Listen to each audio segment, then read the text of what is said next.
एक आदमी ने बस यूं ही झख्म पर एक प्याला पवित्र जल डाल दिया। अगले ही पल झख्म पूरी तरह ठीक हो गया। ये चमत्कार देखकर वो दंग रह गया। उसने झटपट एक और प्याला भरा और बिना सोचे समझे खुद ही पी गया, सोचते हुए कि अब तो वो अमर हो जाएगा। ऐसे ही वो पवित्र जल उसके पेट में गया, उसकी देह में अजीब बदलाव शुरू हो गए। उसका बाल एक पल में सफेद हो गया, चेहरा झुर्रियों से भर गया और वो कुछ ही सेकंड में बूढ़ा हो गया। ऐसा लगा जैसे किसी ने उसकी जिंदगी के 50 साल चुरा लिए हों और फिर वो तड़पते हुए वहीं ढेर हो गया। इससे पहले वो अपनी पत्नी को भी उस श्रापित जल के हवाले करना चाहता था। अति भाई ने समय रहते सब कुछ देख लिया और औरत को बचा लिया।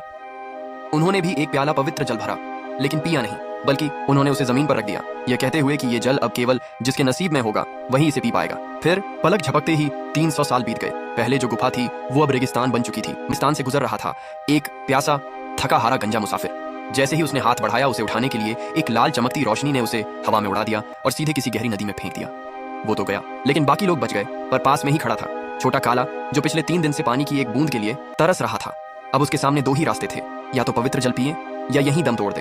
उसने बिना सोचे समझे प्याले को उठा लिया और पी गया। जहां जहां उसका शरीर छूता गया वहां वहां हरियाली उगाई।